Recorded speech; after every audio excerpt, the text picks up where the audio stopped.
In this video, I'm going to talk about one of the practical tips how residential maintenance versus commercial maintenance works. So if you want to know, then stick around.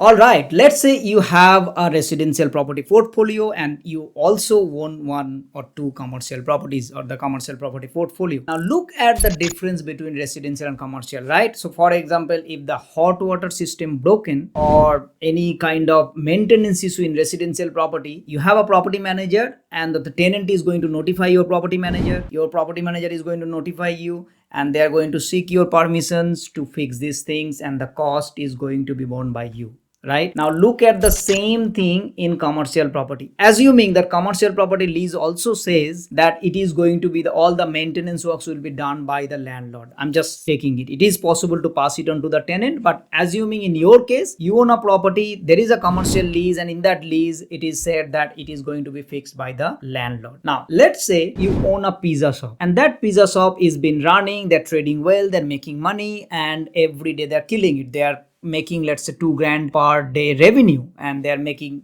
like $500-600 per day income. Now in that pizza shop, let's say a glass is broken, and that glass, as per the lease, let's say it needs to be fixed by the landlord. Now think about for a moment, practically, if the glass is broken, of course tenant is going to notify to your property manager, and the property manager of course will seek permissions from you to fix it. Right now, here is the thing with residential property, if you don't fix for 2 or 3 days, doesn't matter much, because they just somehow going to manage it, and after 2 or 3 days you need to go and fix it, and okay, everything is fine and you pay it. With commercial, if you delay a little bit, like let's say 2 days, 3 days, what it basically means, they might not be able to run that shop properly, or they might not be able to secure the shop properly. And although it is landlord responsibility, practically I have seen so many times tenant themselves fix that, because if they don't do this immediately, they are going to lose, let's say, thousands of dollars in the next 2 or 3 days revenue if they have to close the shop, versus if they do this immediately, which would cost them, let's say, $200 or $400, but they would make more money. So although as per the lease it is written that okay, it would be done by the landlord,